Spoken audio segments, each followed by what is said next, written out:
என் நெஞ்சில் குடியிருக்கும்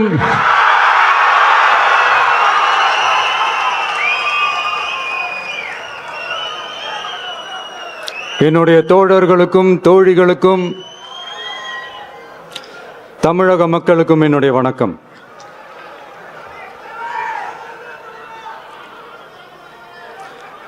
நம்ம குடும்ப உறவுகளை இழந்ததுனால சொல்ல முடியாத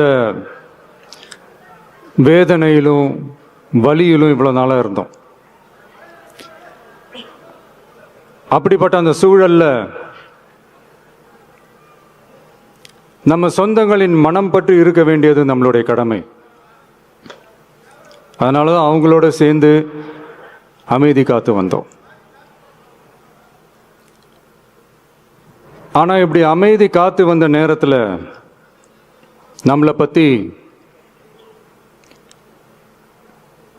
வன்ம அரசியல் வலைகள்,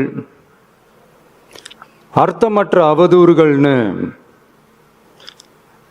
இந்த மாதிரி நிறைய விஷயங்கள் நம்மளை பத்தி பின்னப்பட்டன, பரப்பப்பட்டன.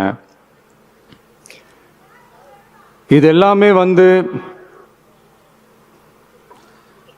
சட்டம் மற்றும் சத்தியத்தின் துணை கொண்டு துடைத்து எறியத்தான் போறோம்.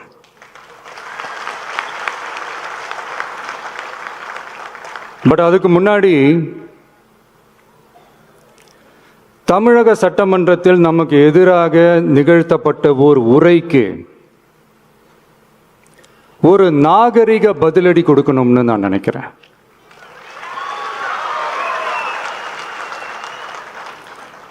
அரசியல் செய்ய விருப்பமில்லை, அரசியல் செய்ய விருப்பமில்லைன்னு அடிக்கடி சொல்ற முதல்வர் நம்மளை குறிப்பிட்டு பல்வேறு அவதூறுகளை பதிவு செய்வதன் வாயிலாக பெருந்தன்மையை பேரளவில் மட்டுமே பேசும் முதல்வர் 15/10/2025 அன்னைக்கு தமிழக சட்டமன்றத்தில் நமக்கு எதிராக பேசிய பேச்சில் எவ்வளவு வன்மத்தை கக்கியுள்ளார் என்பதையும், எப்படிப்பட்ட ஒரு அரசியல் செய்ய முயல்கிறார் என்பதையும் தமிழக மக்கள் உணராமலா இருப்பாங்க.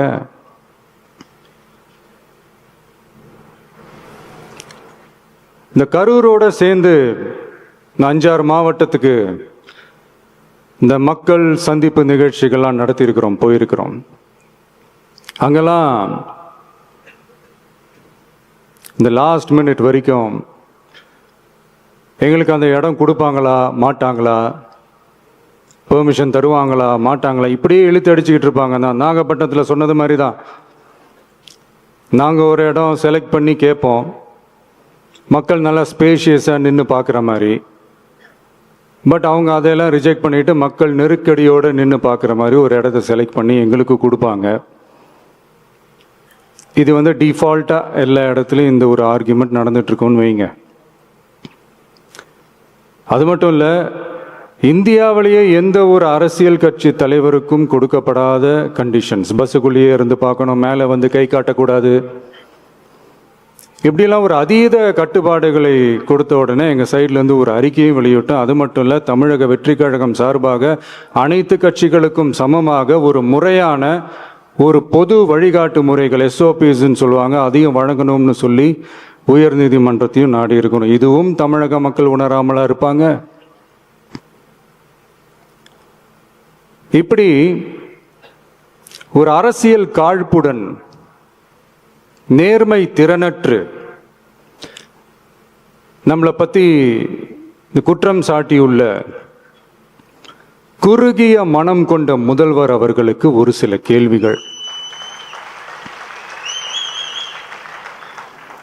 உச்சநீதிமன்றத்தில், அதாவது 13/10/2025 அன்னைக்கு உச்சநீதிமன்றத்தில் நடந்த அந்த விவாதங்களை வைத்தும் அந்த உத்தரவுகளை வைத்தும் இந்த கேள்விகள். இப்படி பொய் மூட்டைகளாக நம்மளை பற்றி இந்த அவதூறுகளை அவிழ்த்து விட்ட முதல்வர் அவர்களுக்கும் திமுக அரசுக்கும் சார்பாக கோடிகளை கொட்டி அமர்த்தப்பட்ட அறிவார்ந்த வழக்கறிஞர்கள் அவங்க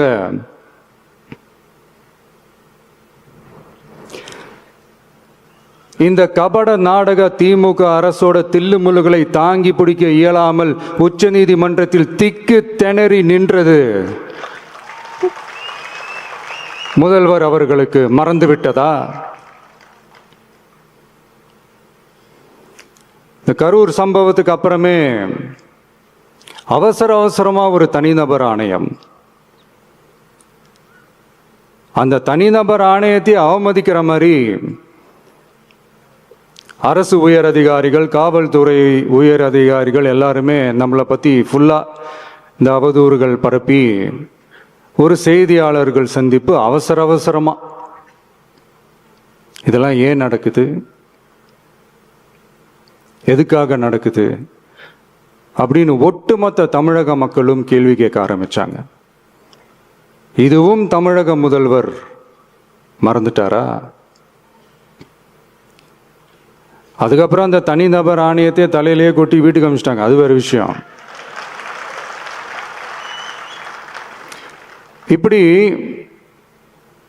இப்படிலாம் கேள்வி கேட்ட உடனே ஏதாவது பதில் சொல்லி ஆகணும்ல. அதனால சட்டமன்றத்தில் பேசும்போது உண்மை நிலையை தெளிவுபடுத்தத்தான் அப்படின்னு ஏதோ இந்த சட்ட ரீதியாகவும் சத்தியத்திற்காகவும் நடந்தது போல ஏதோ சாமர்த்தியமாக பேசுறதா நினச்சி பேசியிருக்காங்க. இப்படி ஒரு 50 வருஷமா பொது வாழ்க்கையில் இருக்கிற ஒருத்தவங்க ஒரு முதல்வர் அவர்கள் சொன்னது எவ்வளவு பெரிய ஒரு வடிகட்டின பொய், சப்பை கட்டுன்னு நான் சொல்லலை, உச்ச நீதிமன்றம் சொல்லியிருக்கிறாங்க. அவங்க சொன்னதெல்லாம் கொஞ்சம் என்னன்னு கொஞ்சம் லைட்டா பார்ப்போமா?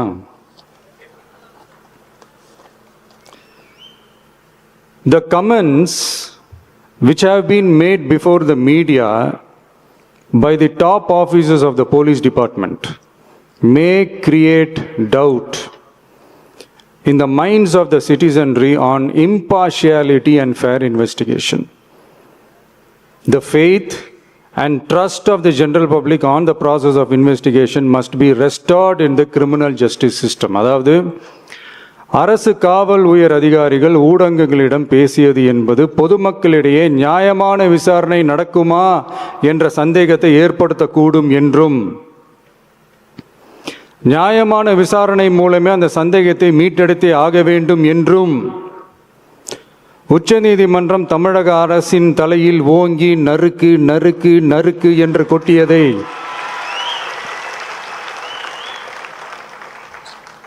முதல்வர் அவர்கள் மறந்துட்டாரா?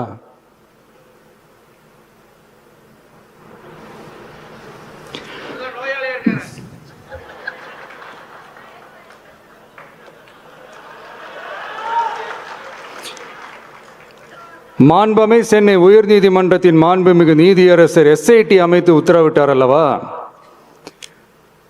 அந்த உத்தரவை ஏதோ சட்டத்தின் மீதும் நீதி பரிபாலனத்தின் மீதும் மரியாதை கொண்டவர்கள் போல ஒரு நாடகத்தனமான கொண்டாட்டத்தை திமுகவிற்கு ஒத்து ஊதுவோரும் நடத்தி கூத்தாடி குதூளித்தனர் அல்லவா? தாவேகாவிற்கு எதிராகவும் நமக்கு எதிராகவும் உயர்நீதிமன்ற மாண்புமிகு நீதியரசர் தீர்ப்பளித்து விட்டதாக விதந்தோதி விழா எடுத்தனர் அல்லவா? அந்த உத்தரவை குறித்து சொல்லும்போது எந்த ஆவணத்தின் அடிப்படையில் அந்த உத்தரவு அமைக்கப்பட்டது? நான் கேட்கல, உச்ச நீதிமன்றம் கேட்டிருக்கிறாங்க. The judgment is completely silent about how learned single judge arrived at such a conclusion and what material was pursued by the court என்று உச்ச நீதிமன்றம் உரத்த குரலில் கேள்வி கேட்டது. அப்போதும் கூட உச்ச நீதிமன்றத்தில் திமுக அரசுக்காக வாதாடிய அறிவார்ந்த மூத்த வழக்கறிஞர்கள் பதில் சொல்ல இயலாமல் வாய் மூடி மௌனம் காத்ததை நாடே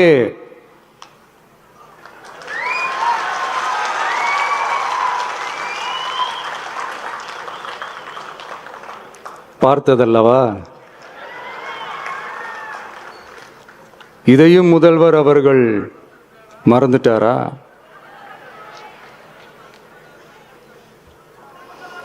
Such petition ought to be dealt with by the division bench, registering as public interest litigation in right earnest and not to be dealt with by a single bench. அதாவது பொது வழிகாட்டு முறைகளான எஸ்ஓபி அமைக்கப்பட்டு வெளியிட வேண்டும் என்ற கோரிக்கையுடன் வந்த ரிட் மனுவை நீதிபதிகள் டிவிஷன் பெஞ்ச் தான் கையாள வேண்டும்,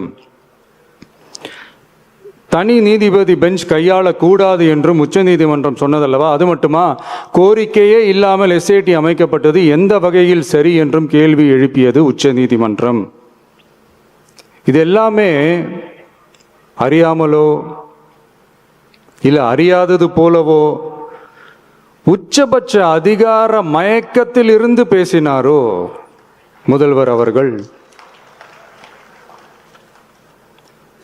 மனிதாபிமானம், அரசியல் அறம், மாண்பு இதெல்லாம் எதுவுமே இல்லாம வெறும் பேச்சில் மட்டுமே பேசிக்கிட்டு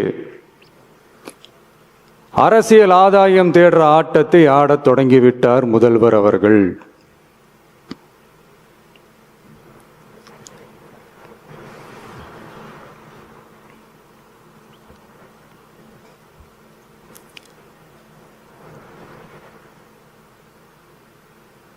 இதெல்லாம் என்ன அவங்களுக்கு புதுசா? என்ன 1969க்கு அப்புறமே எப்போ கட்சி அவங்க கைக்கு வந்ததோ, இன்னும் குறிப்பாக சொல்லணும்னா 1972க்கு அப்புறம் கேள்வி கேட்க ஆளே இல்லாமல் போச்சுல்ல, அதுக்கப்புறமே இந்த திமுக தலைமை இப்படி தானே இருக்குது. இப்போ நாங்கள் கேட்டோமே இந்த சில கேள்விகள்லாம், இதெல்லாம் நான் கேட்கல, சுப்ரீம் கோர்ட் கேட்டிருக்கு. இதனால என்ன புரிய வருது? இந்த கவர்மெண்ட் நடத்துகிற அந்த விசாரணை மேலே சந்தேகம் ஏற்படுதுன்னா அதுக்கு என்ன அர்த்தம்? உங்க மேல நம்பிக்கை இல்லைன்னு அர்த்தம்.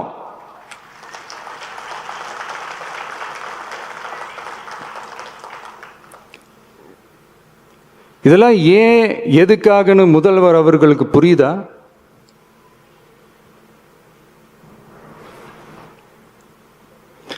சுப்ரீம் கோர்ட் சொன்னதோட மட்டும் இல்லை, நிஜத்திலும் இன்னைக்கு மக்களுக்கு இந்த கவர்மெண்ட் மேல இருக்கிற நம்பிக்கை மொத்தமாக மண்ணுக்குள் புதைந்து விட்டது. இதுவாவது முதல்வர் அவர்களுக்கு புரியுதா? புரியலனா 2026 தேர்தலில் இந்த திமுக தலைமைக்கு மக்கள் இன்னும் ஆழமா அழுத்தமா புரிய வைப்பாங்க. அப்ப கூட இவங்க என்ன பண்ணுவாங்க தெரியும்ல, 5 வருஷத்துக்கு ஒரு வாட்டி பழக்க தோஷத்தில் ஒரு அறிக்கை ஒன்று வெளியிடுவாங்களே, மக்கள் தீர்ப்புக்கு தலை வணங்குகிறோம் அப்படின்ட்டு அந்த அறிக்கையை வெளியிட்டுட்டு இப்போ அறிவாலயத்தில் போய் ஓடி ஒளிஞ்சுப்பாங்க. இப்பவே ரெடி பண்ணி வச்சுக்கோங்க அந்த அறிக்கையை. எப்படி? மக்கள் தீர்ப்புக்கு தலை வணங்குகிறோம்.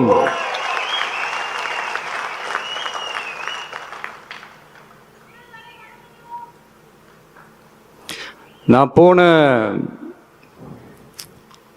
பொதுக்குழுவில் சொன்னதை தான் இங்கே நான் திரும்பவும் சொல்கிறேன். இயற்கையும் இறைவனும் நம் தமிழக சொந்தங்களின் வடிவில் மாபெரும் மக்கள் சக்தியை நம்ம கூடவே நிற்கும் போது எம் மக்களுக்கான அரசியலை தடுப்பவர் எவர்? அதனால தோழர்களே, நமக்கு வந்திருக்கிற இந்த இடையூறு வெறும் டெம்பரவரி மட்டும்தான். எல்லாத்தையும் தகர்த்தெறிவோம், மக்களோட கை கோர்த்து நிற்போம், மக்களோட களத்தில் போய் நிற்போம். நம்ம பயணத்தில் தடம் மாறவே மாட்டோம். இப்பவும் சொல்றேன், 2026 2 பேருக்கு நடுவுலதான் போட்டியோ. ஒண்ணு, இன்னொன்னு